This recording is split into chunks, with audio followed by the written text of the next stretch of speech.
Hey folks, Fernando doing another video for the Modern Survivalist, and in this case analyzing a video from the Chicago police. This happened with a person called Trayvon Chadwell. He committed a robbery in a Home Depot, shot a security guard in the head and then took off. So what we're going to be analyzing now is the footage from police and some other sources giving this case. And stick around for this one if you can. There's several little tips and pieces of wisdom regarding situations like these that I think it's quite useful, can be very important if you find yourself in situations similar to these ones. And there's some stuff that it's reinforcing what we've seen in previous videos as well. So let's get right to it.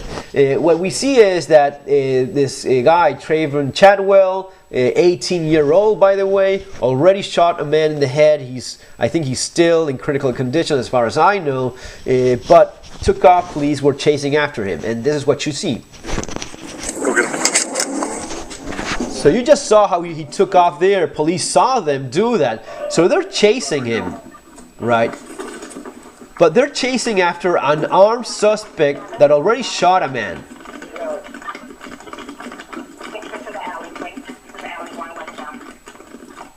Now, I know it sucks to cut things like this, but I want to point this out. He's going through a very narrow hallway or alley or whatever this is, and there's going to be a gate on the other side. He's going after an armed suspect that already shot a man in the head. And he's doing that with a radio in one hand and the empty hand in the other. That is probably not the best thing to go about this. And he's going to be going into a large opening area, a street or a corridor, whatever that is, a back alley, and he's not stopping. He should have done that. You shouldn't be rushing through corridors into open spaces like this. Okay, so notice what happens. He opens this up. He finds the guy. Boom. I'm shot. I'm shot. So you saw what happened. This guy, I'm going to be playing that back. This is one of the big points here in this video. Look at the distance. This guy is not, this Trayvon Chadwell person is not a trained marksman. He has actually a kind of little pistol. He basically just did the good old point shooting thing, which is a lot more accurate than most people think. Even somewhat well-trained shooters, well, I wouldn't say well-trained shooters, but even people that consider themselves good shooters think, that sucks, I tried it in the range, it doesn't work.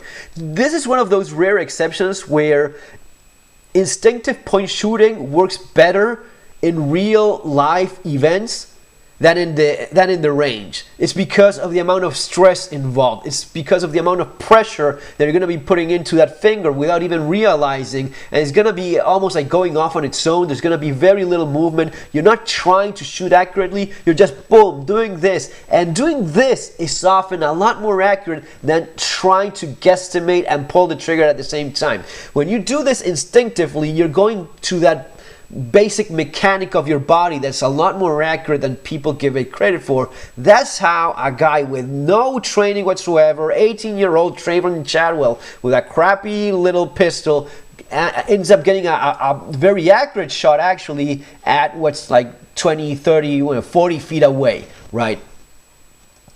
So the guy gets shot, and goes down. Notice one more thing. I'm shot. He says, I'm shot. Yes, you are. We saw that one of the officers, someone pointed out that the Chicago police seems to be very forgiving in terms of the dress code and the uniform and such. Even guns are different. We saw someone with an MP, someone there with a Glock. The training is really not all that great. He just rushed into something he shouldn't have. Notice one more thing. He lost his shoe.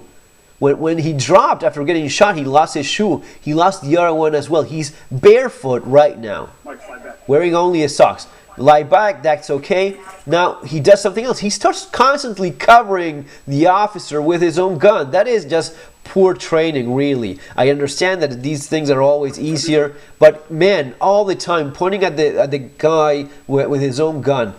Now he does something that is actually properly trained. He grabs him by the vest and he pulls it back while this guy covers him with his own gun. That's perfectly fine. But many times he's just pointing right back at him. footwear, get good shoes, get something that doesn't come out as easily as this. He's barefoot. He's worried that the guy may pop up again. Where were you shot? I don't know. He just doesn't know. That's very typical too. Went through my vest? Very unlikely. Very unlikely that I went through the vest. You see blood. By the way, guys, if you're sensitive with blood and such, there's a little bit of blood later on, so keep that in mind. So very typical. The entry wound, not as visible. The exit wound, you see it there. The exit wound there in the shoulder, on the left shoulder, there's the wound. It just went right by the bulletproof vest, the Kevlar vest. Just missing the Kevlar vest there by an inch or two. Most likely, this police officer recovered and went back home that same day. Now you see Trayvon going, trying to see where he finds an open door. He has his gun. He's going around. He hides the gun in a pocket. He sees another patrol vehicle come after him. He takes off again. He runs. They go after him. They chase him. And that's that. One of the things I noticed here, they're using one of these holsters. I think it's one of these Black Hawk, I don't know if it's the Sherpa model or whatever model it is. This model of holster with that kind of retention system, that has been drawn by many police departments that I know of, because this type of retention holster puts the retention system, you have to press precisely over the same spot where you have the trigger. So there's been a number of accidental discharges or negligent discharges, whatever you want to call these, because of these kind of holsters where the retention system is almost on top of the trigger. Just crappy, awful design that I know a lot of people have dropped and are not using anymore. In this case, though, these guys are still using it. More on this, Chicago police maybe not being, maybe. Now here's where you have some of the more. He's placing himself in a horrible position here. He's not getting any cover with these walls. This is something I covered in my book, Street Survival Skills, for you guys interested in this thing. It's pretty much the same thing. This is concealment. This is cover. Concealment, door, wooden fence like you see here, a trash can, plastic or metal, a plastic sign or plastic whatever. That's not going to be giving you any kind of cover. That's just concealment. A bullet will go right through. For actual cover, you need a brick wall, cement, plants with dirt, or a large tree, something that actually has capability of stopping a projectile from a handgun. None of that is in place here. These guys are very much exposing themselves unnecessarily so. So they have him cornered there, but they keep doing this, placing themselves here. That's just poor judgment or just the stress. He constantly puts himself. You see it quite well here. You see how this is good. He's making himself small, but this plastic is not going to be giving him any cover. None of that. Maybe a pile of these is going to be giving him some protection. But being here or standing there, that's just bad idea. Now Trayvon, on the other hand, he's very street savvy. He's hiding behind an entire car, and he's hiding precisely behind the best spot, which is all of the car working as cover for him, right? So he's hiding there. This is filmed by a person there.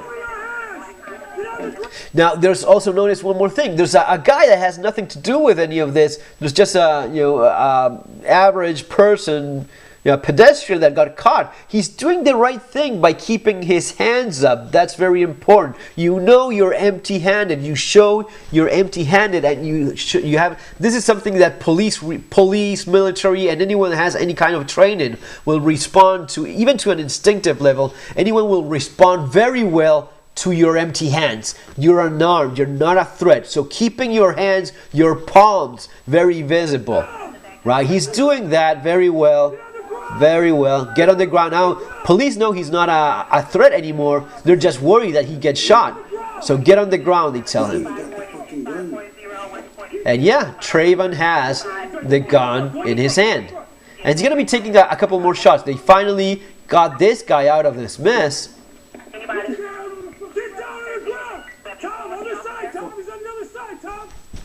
Again, this is just a very bad place. He's trying to cover himself.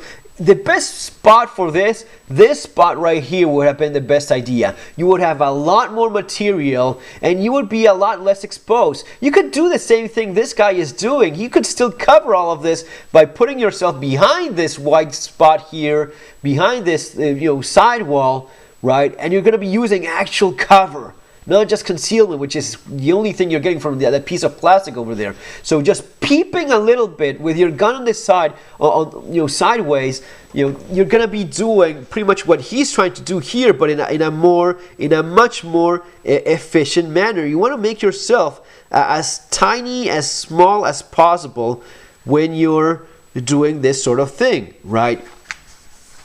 Again, stuff that I go through in the book. This is all you want to expose. You want to be peeping just a little bit, just your eye, and maybe your eye and your gun. But this is all Trayvon should be able to see, not the entire guy standing there in that doorway.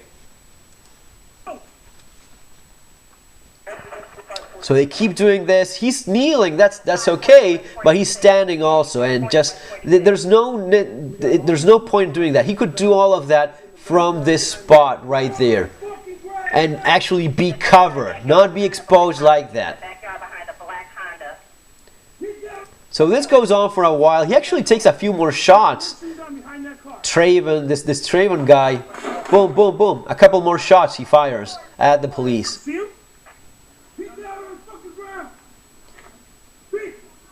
So this goes on for a while. No, negative, and he just shot again. We had shots fired again at the police. Do we have the offender in custody yet?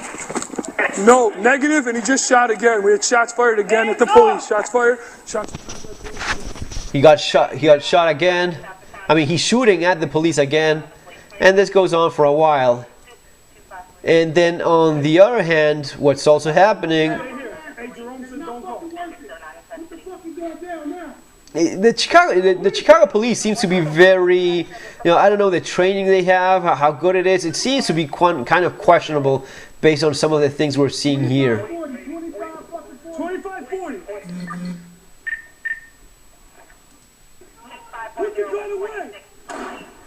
And then we hear three more shots, and those are from a police officer that is over there. So as to give you perspective, this is, you see this wall over here, this wall. On the other side of the wall, it's this other police officer, right? This wall, those shots are coming from this side.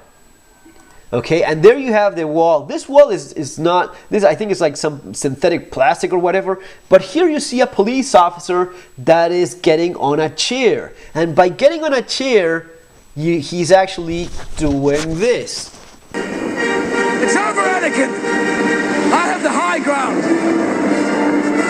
I have the high ground, exactly. The high ground gives you a huge tactical advantage. It's been this way for over 1,000 years, maybe a lot more than that. Even by the time people fought with spears, being on the high ground is a huge tactical advantage. This is still the case even in the world of firearms. We've seen some other video, I've shown a video before, a guy that opens fire with a shotgun, he wounds an officer, but a guy on a window, and in somewhat of a similar setting like this, a guy on a window, he actually spots the guy, opens fire with an AR, and ends that threat.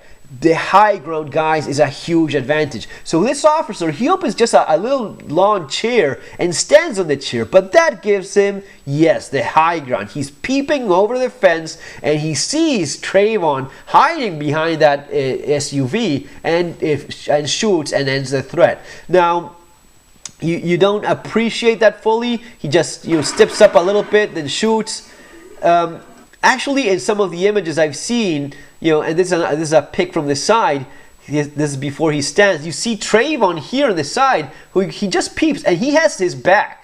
He has his six. Trayvon is looking in that direction where the officers are, so he catches him completely by surprise as he peeps and opens fire. He shoots one round, and the other two rounds, there's another photograph that I don't have here right now, but the other photograph shots that two rounds go through this material. This is like a plastic fence of some sort. So those rounds go fully through that and hits this Trayvon guy, and yes, indeed, he does go down. And when he does, that's basically the end of it. He gets shot, I think, in the chest, in the groin. Apparently, he gets shot in the femoral artery, and he bleeds out. I don't think he makes it. But those rounds are the ones that have the effect. Now listen, you hear this? This is another sound you should become familiar with. 4541 on the South Alley, 4541 on the South Alley. They see the offender cannot be... He's on the stomach, Joe. We don't know where the gun's at.